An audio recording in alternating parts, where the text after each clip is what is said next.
Marian doctrines, of course, would be one. Purgatory was another. I would say the typical assortment of Protestant concerns, the real presence, just how did we understand that?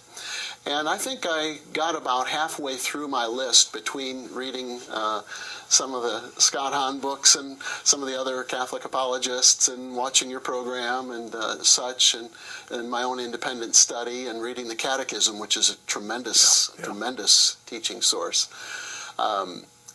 And finally I got to the point where I had to say, if the Church is of God, the Catholic Church, and this is his vehicle, his vessel for us, it has to be trustworthy.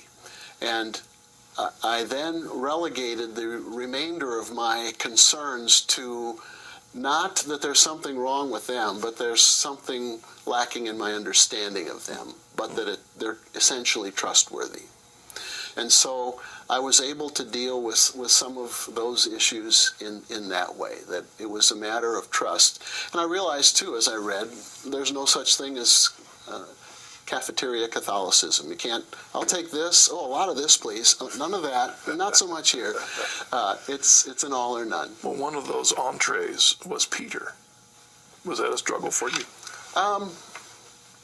No, it wasn't. I began to see some wonderful scriptures, the passage in John 21 where Jesus commits the care of the church to him, and Matthew 16 where he gives him the keys and says he'll found his church upon him. So that was not.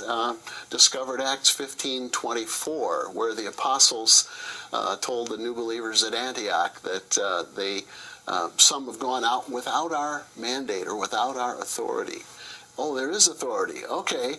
And that clarified. There were many verses of Scripture that I had not either recognized or given full value and weight to.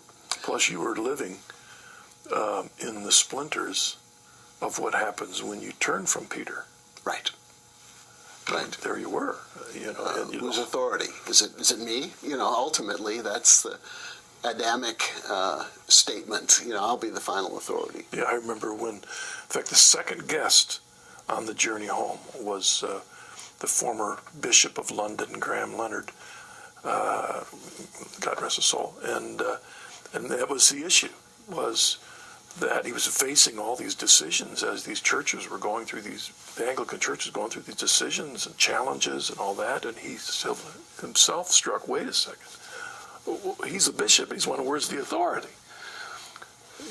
Is it merely a democratic group that gathers at Lambeth every year, or is truth truth? And that was what challenged him too. Are you doing this while you're also getting in the pulpit every Sunday?